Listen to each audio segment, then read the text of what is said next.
Podem assentar, por gentileza. Obrigado pelo carinho. Deus está neste lugar. Deus está neste lugar. E o Deus que está presente é o Deus que fala. E Ele fala pela sua palavra.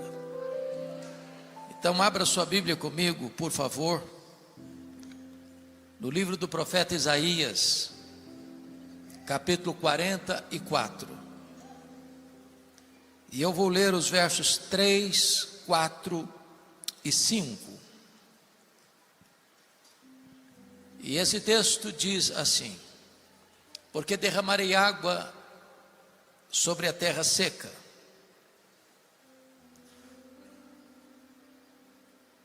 porque derramarei água sobre o sedento, e torrentes sobre a terra seca. Derramarei o meu espírito sobre a tua posteridade, e a minha bênção sobre os teus descendentes. E brotarão como erva, como salgueiro junto às correntes das águas. Um dirá: eu sou do Senhor. O outro se chamará do nome de Jacó. O outro ainda escreverá na própria mão: eu sou do Senhor. E por sobrenome tomará o nome de Israel. Amém. Eu quero falar com vocês sobre o derramamento do Espírito Santo. Eu estava pregando há alguns anos na cidade de Salvador, na Bahia. E naquela ocasião eu pregava sobre avivamento. E quando terminou o culto, uma jornalista estava lá para uma entrevista. E ela olhou nos meus olhos e me fez uma pergunta perturbadora. Ela me perguntou: o senhor crê no que prega? E eu respondi: mas é claro que eu creio no que prego. E ela, um tanto quanto cética, me redarguiu: mas o senhor crê que ainda hoje é possível o Espírito Santo ser derramado e a igreja experimentar um avivamento que reverbere para toda a cidade, impacte toda a nação? Eu disse: eu creio piamente nisso. Ela me disse: o senhor pode me dar alguma evidência disso? Eu respondi: claro que posso. E eu citei para ela 2 exemplos, e vou apenas hoje citar um desses. Eu contei para ela o que aconteceu na Inglaterra no século XVIII. Como efeito colateral do iluminismo, uma onda de ateísmo varreu a Europa. Na Inglaterra, as igrejas estavam falidas. Prevalecia a jogatina e a prostituição. Em Londres, de cada 6 casas, um era um prostíbulo. As igrejas vazias, pregadores descomprometidos, pregavam sermões mortos para auditórios vazios e sonolentos, e desciam do púlpito para se embriagar nas mesas de jogo. Ninguém acreditava que a igreja pudesse ressurgir das cinzas naquele tempo na Inglaterra. Porém, começava uma reunião de oração no chamado Clube Santo da Universidade de Oxford, e aqueles estudantes começaram a orar por avivamento. Dentre eles estava John Wesley, George Whitefield, e eles choraram, e eles confessaram seus pecados, e eles clamaram aos céus por um grande avivamento espiritual. E foi numa daquelas reuniões de oração na Universidade de Oxford, na Inglaterra, no dia 31 de dezembro de 1739, às 3 horas da madrugada, que os céus se fenderam. O Espírito Santo desceu com grande poder sobre eles. Eles ficaram cheios do Espírito Santo. Eles se levantaram para pregar, e as igrejas vazias se encheram de pessoas famintas de Deus. os templos não comportaram, e eles foram para as ruas, para as praças, e aquele avivamento varreu toda a Inglaterra. Centenas de milhares de pessoas foram salvas. Eu creio que Deus pode fazer o mesmo no Brasil. Eu creio que Deus pode fazer o mesmo hoje. A promessa do derramamento do Espírito também é para a nossa geração. Quando o apóstolo Pedro se levantou em Jerusalém, no poder do Espírito Santo, ele disse: o que está acontecendo aqui é o que prometeu o profeta Joel. E esta promessa do derramamento do Espírito não é apenas para nós, não é apenas para vós, é também para os nossos filhos, é para aqueles que ainda estão longe, era para quanto o Senhor nosso Deus chamar. Este avivamento é para a igreja Lagoinha global. Este avivamento é para a igreja evangélica brasileira. Este avivamento é para a igreja de Cristo em todo o mundo. E o texto que nós lemos aborda 4 verdades que quero partilhar com vocês. Em primeiro lugar, o derramamento do Espírito é uma promessa de Deus. Em segundo lugar, o derramamento do Espírito é uma necessidade da igreja. Em terceiro lugar, o derramamento do Espírito precisa ser buscado pela igreja. E em quarto e último lugar, o derramamento do Espírito traz resultados extraordinários para a igreja. Vejamos então esses 4 pontos. Em primeiro lugar, volte os olhos comigo para o verso 3. Porque derramarei água sobre o sedento, torrente sobre a terra seca, derramarei meu Espírito sobre a tua posteridade, e a minha bênção sobre os teus descendentes. O derramamento do Espírito é uma promessa de Deus. E essa promessa tem 2 marcas. Primeiro, é uma promessa segura. Porque quem está prometendo aqui não é um homem.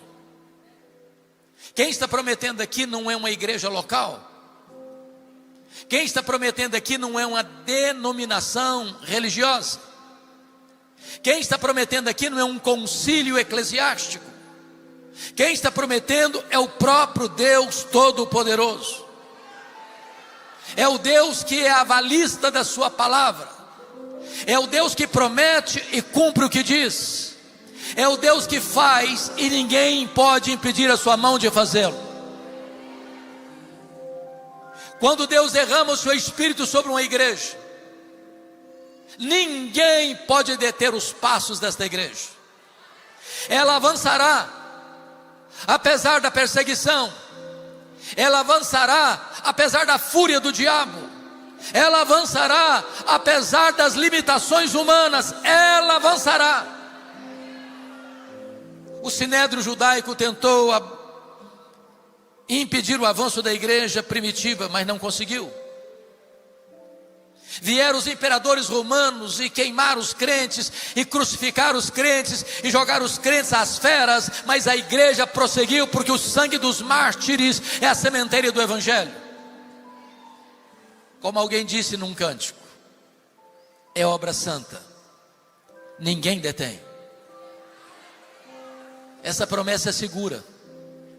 Essa promessa é para você. Essa promessa é para mim. Essa promessa é para nós. Essa promessa é para hoje. Mas em segundo lugar, essa promessa é abundante. Volte os olhos de novo para o verso 3. Porque derramarei água sobre o sedento e torrentes sobre a terra seca. Derramarei meu Espírito sobre a tua posteridade e a minha bênção sobre os teus descendentes. E há 2 palavras dignas de destaque aí. Primeiro, o verbo derramar. Segundo, a palavra torrentes. Ambas as palavras apontam para algo grandioso, copioso, caudaloso, abundante. Deus não dá o seu Espírito por medida. Ele não promete gotas. Ele não promete filetes. Ele promete algo caudaloso, abundante. É um derramamento do Espírito. Deus tem mais para nós. O melhor daquilo que já vivemos até hoje é medida mínima do que Deus há de fazer daqui para frente, para a glória do seu nome. A promessa é abundante. Permita-me compartilhar isso. Dentro da visão que tenho, todos nós temos a tendência de limitar a obra de Deus ao que conhecemos e ao que experimentamos. Mas quando eu vou para a Bíblia, encontro, por exemplo, a oração de Paulo em Efésios capítulo 3. E ali no versículo 19, Paulo faz, no meu entendimento, o mais audacioso pedido jamais feito numa oração. Paulo ora para que você e eu sejamos tomados não de Deus, não da plenitude de Deus, mas que sejamos tomados de toda a plenitude de Deus. Então eu preciso perguntar: quem é Deus? Para recordar apenas os atributos incomunicáveis de Deus, diremos que Deus é autoexistente, que Deus é infinito, que Deus é imenso, que Deus é eterno, que Deus é imutável, que Deus é onipotente, que Deus é onipresente, que Deus é onisciente, que Deus é transcendente, que Deus é soberano, que Deus é maior do que tudo quanto Ele criou. Nem os céus dos céus pode contê-lo. Mas se eu perguntar, então qual é o tamanho daquilo que Deus criou? Nenhum cientista, por mais robusto que seja o seu conhecimento, por mais peregrina que seja a sua inteligência, é capaz de afirmar categórica e insofismavelmente qual é o exato tamanho do universo. O que eles afirmam é que o nosso universo tem mais de 93 bilhões de anos-luz de diâmetro. E o que significa isso? Significa que se você voar à velocidade da luz, 300 mil quilômetros por segundo, você demoraria mais de 93 bilhões de anos para ir de uma extremidade à outra do universo. Eu tenho que concordar com Abraham Kuyper, primeiro-ministro da Holanda, quando disse: não há um centímetro desse universo onde Deus não possa dizer: isso aqui eu criei, e eu estou aqui, eu sou dono disso aqui, e sou maior do que isso aqui. Agora Paulo está orando para que você e eu, frágeis vasos de barro, sejamos tomados de toda a plenitude de Deus, que é maior do que o universo. E se você pensa que Paulo está delirando, ele registra no verso seguinte, versículo 20: ora, aquele que é poderoso para fazer infinitamente mais do que tudo quanto pedimos ou pensamos, conforme o seu poder que opera em nós. Portanto, a Ele a glória na igreja e em Cristo Jesus, agora e pelos séculos eternos. Deus tem mais para a sua igreja. Deus prometeu derramar sobre nós o seu Espírito, e essa promessa é segura, e essa promessa é abundante. Acho que todos vocês conhecem a história de um homem que nasceu nos Estados Unidos no século XIX. Seus pais eram muito pobres. Aquela família tinha 7 filhos pequenos, de 14 anos para baixo. Quando o pai morre e deixa a esposa viúva com 7 filhos para criar, grávida do 8º filho. Quando nasceu o 8º, não era o 8º, era o 8º e o 9º, porque eram gêmeos.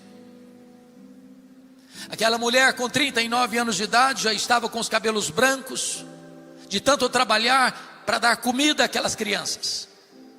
Um dia o 5º filho disse para ela: mamãe, eu vou sair da roça, eu vou para a cidade, Deus tem um plano na minha vida. E ele foi para Boston, em Massachusetts. Encontrou um emprego numa sapataria. O seu professor de escola bíblica dominical vai àquela sapataria leva aquele adolescente a Cristo. E aquele adolescente um dia está numa igreja e o pregador diz assim: o mundo está para ver o que Deus pode fazer com um homem totalmente entregue nas suas mãos. Aquele moço diz: meu Deus, eu quero ser esse homem. Tornou-se um pregador conhecido na América. Ele estava pregando em Chicago, numa igreja metodista, e duas senhoras idosas disseram para ele: estamos orando pelo senhor. E ele perguntou: mas por quê?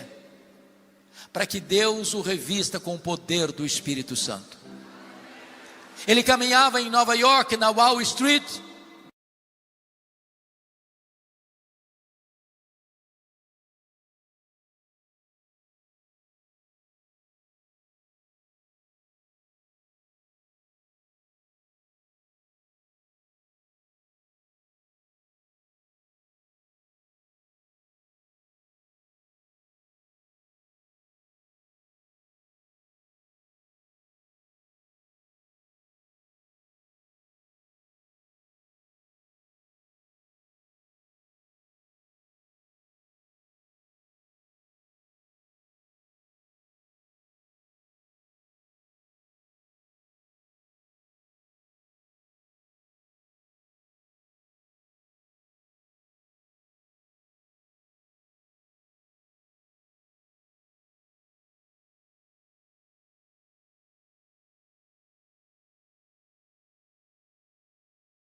Charles Haddon Spurgeon, quando ele diz que é mais fácil eu acreditar que um leão tornar-se-á vegetariano do que acreditar que uma única alma seja salva sem a obra poderosa do Espírito Santo em seu coração.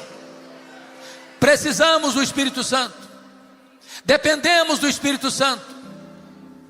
É Ele quem dá o arrependimento para a vida, é Ele quem regenera, é Ele quem nos batiza no corpo de Cristo, é Ele quem nos santifica, é Ele quem nos dá poder, é Ele quem nos ilumina, é Ele quem nos capacita, é Ele quem converte os corações a Cristo, é Ele quem impulsiona o crescimento da igreja. Nós precisamos do Espírito Santo. Mas em segundo lugar, água é necessária, meus irmãos, para purificar.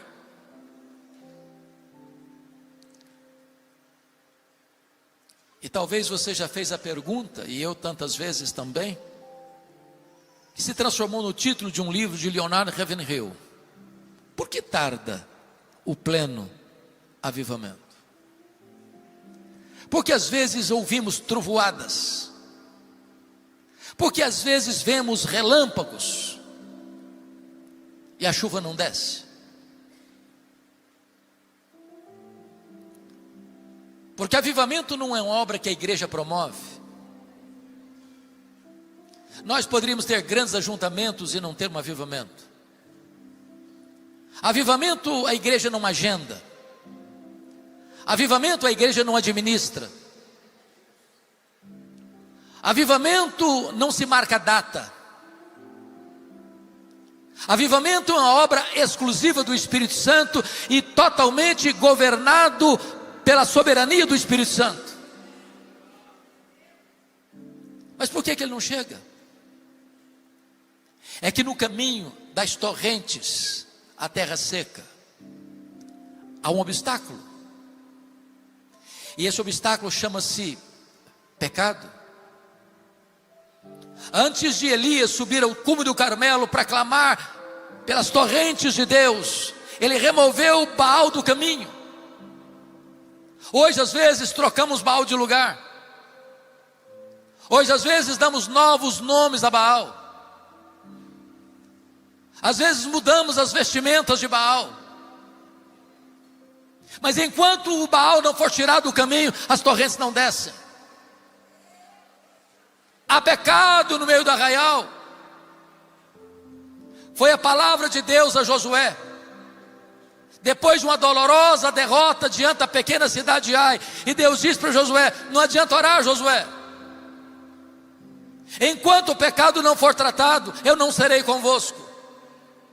Enquanto o pecado não for tratado, não podereis resistir aos vossos inimigos. Às vezes imaginamos que o maior perigo da igreja é o diabo, e não é. O maior perigo da igreja não é a presença do diabo. O maior perigo para uma igreja é a ausência de Deus. Lemos na Bíblia: se Deus é por nós, quem será contra nós? Mas não fazemos a outra pergunta: e se Deus for contra nós, quem será por nós? Deus disse para Josué: eu não serei convosco. Enquanto o pecado não for tratado, enquanto o pecado não for removido, eu não serei convosco. Precisamos do Espírito Santo, porque é Ele quem nos convence de pecado. Se o Espírito Santo não agir, irmãos, nós jamais nos humilharemos sob a mão poderosa de Deus. Se o Espírito Santo não nos convencer, nós jamais choraremos as lágrimas do arrependimento. Sem a obra do Espírito Santo, não haverá quebrantamento genuíno na igreja. Sem a operação do Espírito Santo, não haverá conversões genuínas na igreja. Nós precisamos do Espírito Santo. A igreja precisa do Espírito Santo. Mas há um terceiro ponto que eu quero destacar. É que o derramamento do Espírito Santo precisa ser buscado pela igreja. Então volte de novo o seu olhar para o verso 3. Porque derramarei água sobre o sedento, torrente sobre a terra seca. Derramarei meu Espírito sobre a tua posteridade, e a minha bênção sobre os teus descendentes. Eu chamo a atenção para duas palavras: sedentos e terra seca.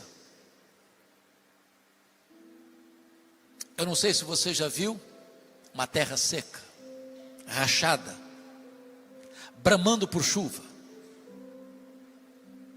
Eu não sei se você já passou sede num lugar ermo, sem água. Porque a sede é diferente da fome.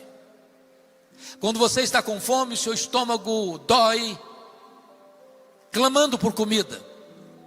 Mas se você não se alimenta na hora, a dor vai embora e você jejua um dia, você jejua 2 dias, você jejua 3 dias, você jejua uma semana, você jejua mais. Mas não é assim com a sede. A sede esmaga você, a sede seca você, a sede tortura você, a sede mata você. Quando é que a igreja experimentará um derramamento do Espírito Santo? É quando a igreja tiver sede de Deus. Não é sede das bênçãos de Deus, não é sede das dádivas de Deus, é sede de Deus.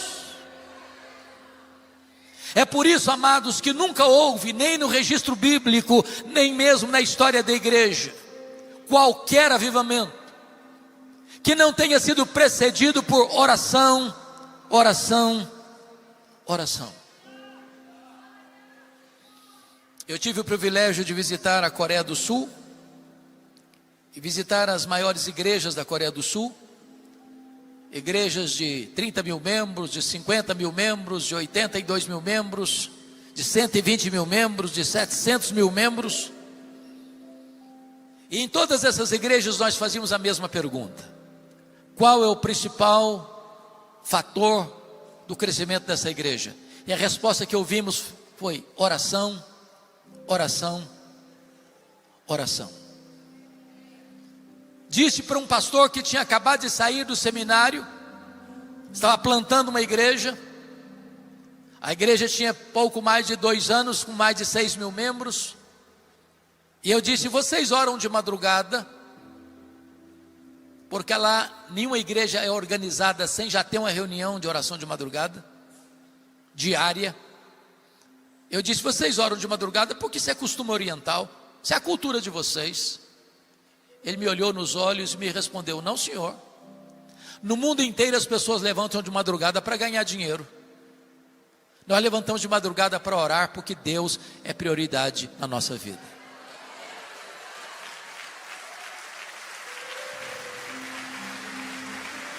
Eu visitei uma igreja que na época estava com 82 mil membros, hoje já está com mais de 120 mil membros.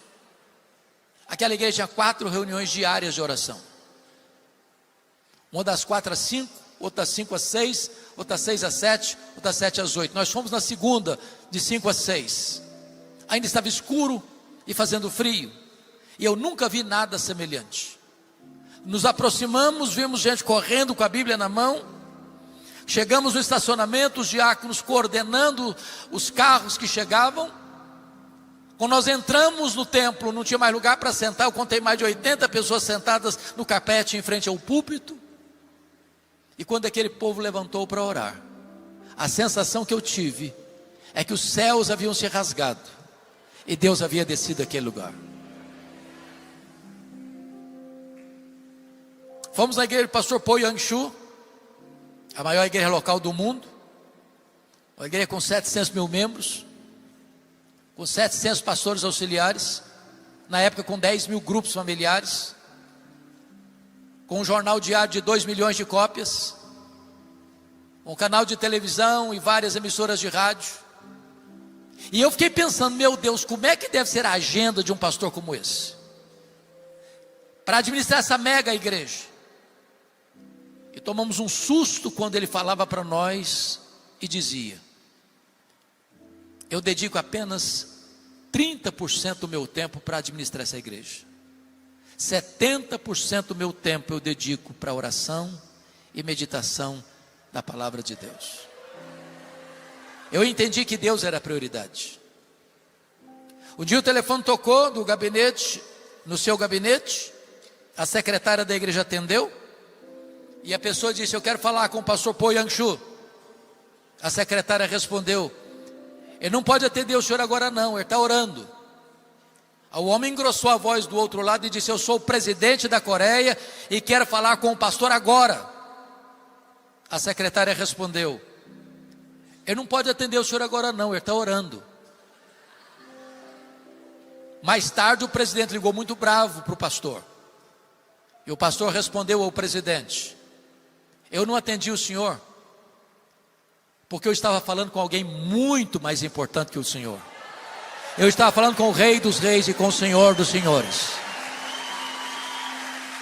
Eu entendi que Deus era a prioridade.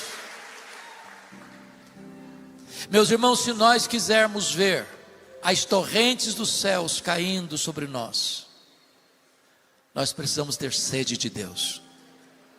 Sede de Deus. Talvez um dos mais importantes avivamentos do século passado aconteceu no país de Gales, 1904. E preste bem atenção nisso. Às vezes a gente pensa que um avivamento começa com gente conhecida, com gente famosa, com líderes carismáticos. Leia a história dos avivamentos. E via de regra começaram com jovens. Porque Deus não olha títulos. Deus não se impressiona com currículo. Deus não fica assim, impressionado com quantos seguidores você tem nas mídias sociais. Os olhos de Deus percorrem toda a terra. E Deus está procurando um coração que seja totalmente dele. Pode ser um adolescente, pode ser um jovem, pode ser alguém de cabelos brancos. E aquele avivamento aconteceu quando um jovem entrou no gabinete do seu velho pastor e viu o seu pastor com o rosto no chão, chorando, dizendo: Senhor, dobra a minha vida, oh meu Deus, dobra a minha vida. Aquele menino ficou muito impactado. Ele estudava numa cidade próxima, e no domingo ele foi à igreja, e enquanto o pastor pregava, aquele jovem dizia: meu Deus, meu coração está ardendo, com vontade de voltar para minha cidadezinha, cidade de Lagoa, e começaram a reunião de oração amanhã, segunda-feira. Embora inexperiente, ao término do culto, ele procura o pastor da igreja e diz: pastor, eu estou com uma inclinação muito forte de voltar para a minha cidade e começar uma reunião de oração amanhã na minha igreja, mas eu não sei discernir se isso é voz de Deus ou voz do diabo. O pastor diz: filho, é para orar? Então volta, porque é Deus falando. O diabo não manda ninguém orar não, pode voltar, Deus está falando com você. Ele voltou na segunda-feira, todos os jovens da igreja estavam presentes, 7 da noite a 10:30 da noite. Na terça-feira a igreja estava em peso. Na quarta-feira havia uma multidão na reunião de oração. Para encurtar a conversa, no sábado o comércio da cidade fechou, porque ninguém queria saber de outra coisa senão buscar a presença de Deus. Os prostíbulos fecharam as portas, os bares cerraram as portas, os juízes davam luvas brancas uns para os outros, porque não tinha crime mais para julgar. Os campos de futebol se esvaziaram e as igrejas ficaram lotadas. Um avivamento varreu a nação inteira, e em 6 meses mais de 100.000 pessoas estavam convertidas. Deus pode fazer o mesmo em resposta à oração. Mas uma última lição que eu quero chamar a sua atenção é que o derramamento do Espírito traz resultados extraordinários. E o primeiro resultado está aí no versículo 4. Os teus descendentes brotarão como a erva, como salgueiro junto às correntes das águas. É um crescimento numérico exponencial.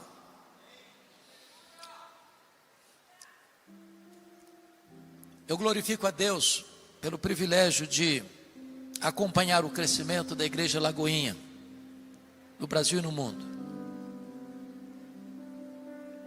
Tenho caminhado com o pastor Joel para alguns lugares do estado de São Paulo e visto o que Deus tem feito.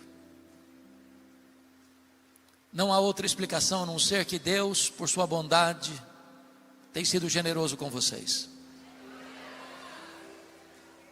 A minha oração é que vocês jamais se envaideçam por esta causa. A minha súplica a Deus é que Deus mantenha vocês firmes e fiéis, jamais negociando princípios, jamais abrindo mão da verdade, jamais deixando de pregar com fidelidade o Evangelho. E a minha oração é que, como já disse, o melhor daquilo que você já tem vivido até hoje sejam medidas mínimas do que Deus vai fazer daqui para frente. Quando o Espírito Santo é derramado, os corações se rendem. Quando o Espírito Santo é derramado, os descendentes de Abraão vão brotando como salgueiros junto às correntes das águas. Multidões e multidões vão se chegando. Gente é tocada lá no campo de futebol. Gente é tocada lá no bar da esquina. Gente que nunca entrou numa igreja evangélica, entra, o coração dela é quebrado, é transformado. As cadeias caem. O poder de Deus se manifesta, porque o Evangelho é o poder de Deus para a salvação de todo aquele que crê. Nós aguardamos isso, irmãos, um grande avivamento que vai trazer um grande crescimento numérico, não só no Brasil, mas na Europa, na Ásia, na África, na Oceania, mundo afora, uma grande colheita para a glória de Deus.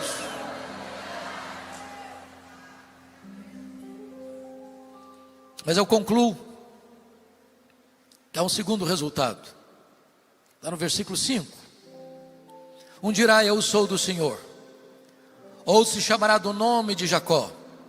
Outro ainda escreverá na própria mão: eu sou do Senhor. E por sobrenome tomará o nome de Israel. O segundo resultado do avivamento, irmãos, é que todos os crentes se levantam.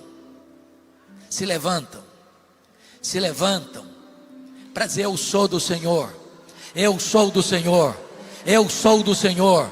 Eu sou do Senhor. Eu sou do Senhor.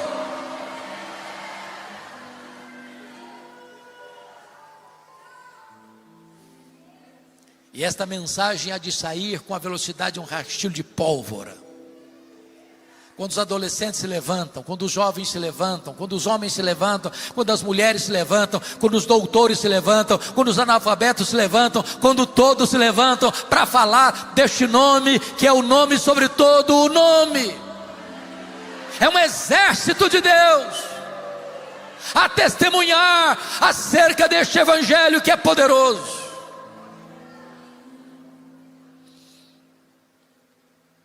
Eu cheguei no seminário de Campinas em 1978, vindo de uma região rural, talvez o mais caipira e um dos mais pobres seminaristas daquele ano. Não tínhamos dinheiro sequer para pegar um ônibus circular, andávamos a pé, felizes da vida. Um dia uma missionária americana disse: eu vou lhe apresentar a cidade de Campinas.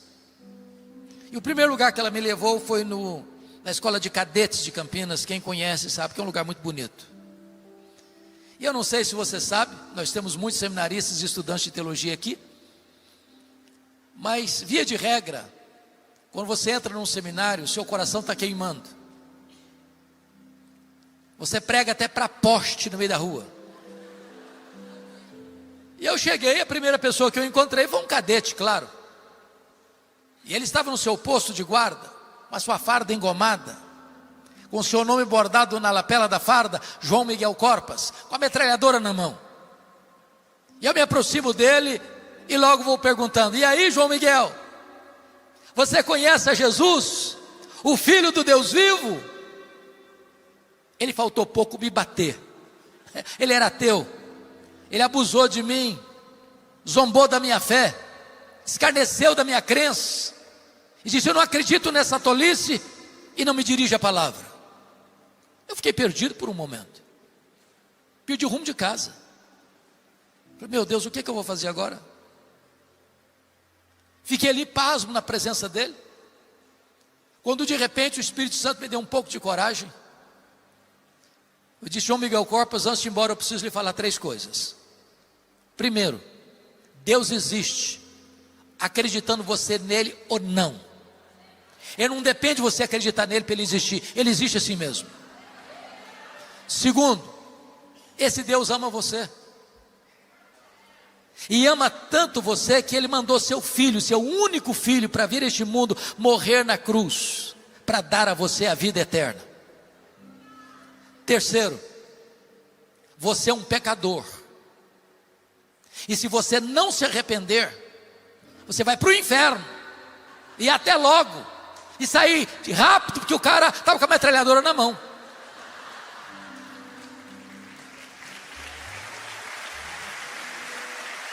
O que eu nunca podia imaginar, é que no dia seguinte a missionária voltasse ao seminário, e ela voltou. Disse: Hernandes, eu preciso que você vá na minha casa agora. Eu perguntei: o que houve? Ela me disse: o João Miguel Corpas está na minha casa e quer te ver. Falei: meu Deus, eu acho que eu fui deselegante na abordagem.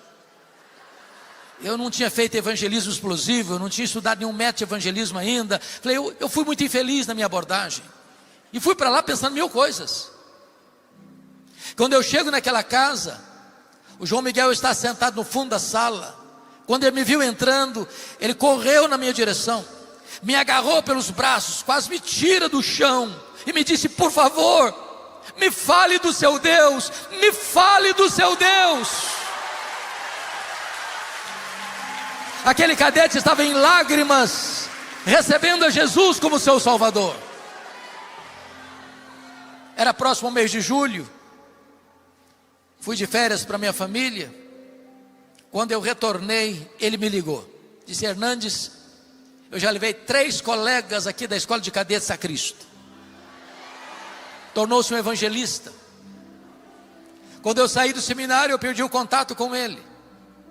Pregando no encontro da CEPAL, em Águas de Lindóia, alguém se aproxima de mim e pergunta assim: você tem notícia de João Miguel Corpas? Eu falei: não, eu queria muito ter notícias dele. Ele me respondeu: ele é meu amigo, ele está concorrendo ao generalato.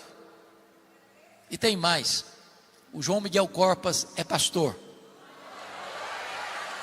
É pastor da igreja Assembleia de Deus. Na semana seguinte eu estava pregando na igreja presbiteriana de Vila Mariana, e lá estava João Miguel Corpas e a sua esposa para me dar um abraço. No mês seguinte eu estava na casa dele em Santos, jantando com a sua família. E ele me disse algo que eu não esqueci. E disse: Hernandes, Deus fez grandes milagres na minha vida, a partir daquele dia que eu me rendi a Cristo. E veio ao meu coração uma palavra: abra sua boca e eu a encherei.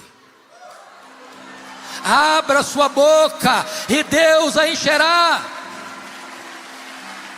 Não é o seu conhecimento, não é a sua metodologia, não é a sua técnica de comunicação, é o poder da palavra de Deus. Abra sua boca e pregue essa palavra, e pregue essa palavra, e pregue essa palavra, e pregue essa palavra.